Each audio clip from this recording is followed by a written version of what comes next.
It was the final night of the festival of Saint Rosalia, and hundreds of people lined Via Toledo, cheering, praying, and singing hymns. Priests led the procession, holding tapers that glowed like halos in the darkness. Spectators looked up the street, craning their necks to see the ornate silver reliquary of the patron saint. The carabinieri faced that way too, their plumed hats in a line, their horses shifting on polished hooves. Only a bearded man looked away, down the street. Nobody noticed him in the shadows behind the crowd.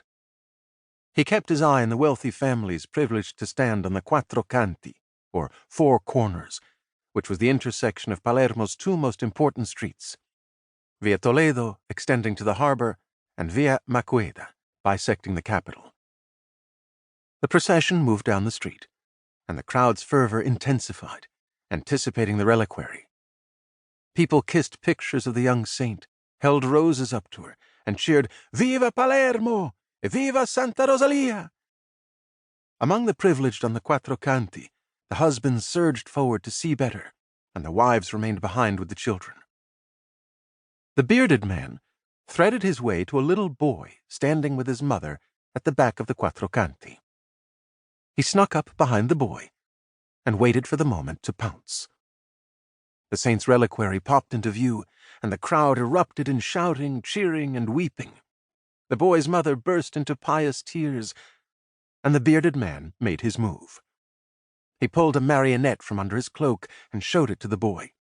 The boy reached for the marionette, and in one cruel motion, the man grabbed the boy and flung his cloak over him. The clamor of the crowd devoured the boy's startled cry. The marionette dropped to the cobblestones. The man ran away with the boy. The mother looked around for her son. She called him, but didn't see him anywhere. She whirled around, beginning to panic, then screamed. It was as if he had been swallowed by the crowd. She would remember this moment for all of her days. The man jumped onto a bay mare and rode off with the boy. He galloped from the city proper and raced past prickly pear cacti, cypresses, and olive trees on a road illuminated by a crescent moon. In time, he approached a dilapidated building set off by itself, a boxy, broken shadow in the night. It was the Ospizio di Santa Teresa, a madhouse that held lunatics, lepers, and the poor. The man entered the building's courtyard and halted the mare.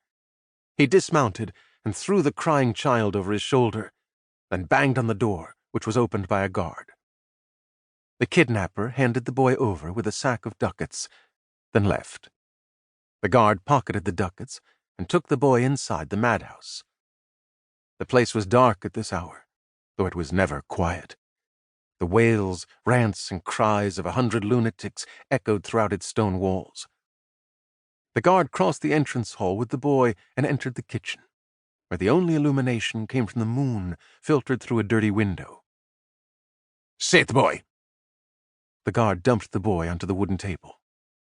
"Mamma," the boy whispered, teary. "Where's Mamma?" "She doesn't want you anymore." The guard picked up a knife, its sharp blade glinting in the moonlight. "No!" The boy scrambled backward, terrified the guard would stab him. Instead, the guard used the knife to cut his own finger, drawing blood. "Look what you did, boy! You cut me!" "I didn't! Mamma! Papa!" "Shut up!"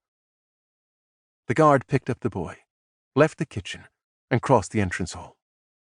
He reached the stairs and descended into a gloom that reeked of mice and chamber pots.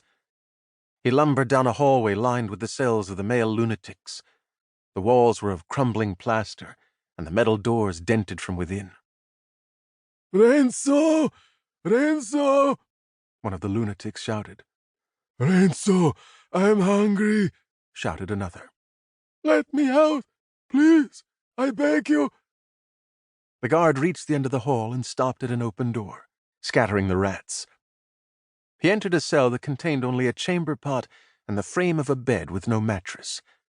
A crucifix hung on the wall above an iron chain that ended in a leg manacle. A small window, set oddly high, admitted moonlight through its bars.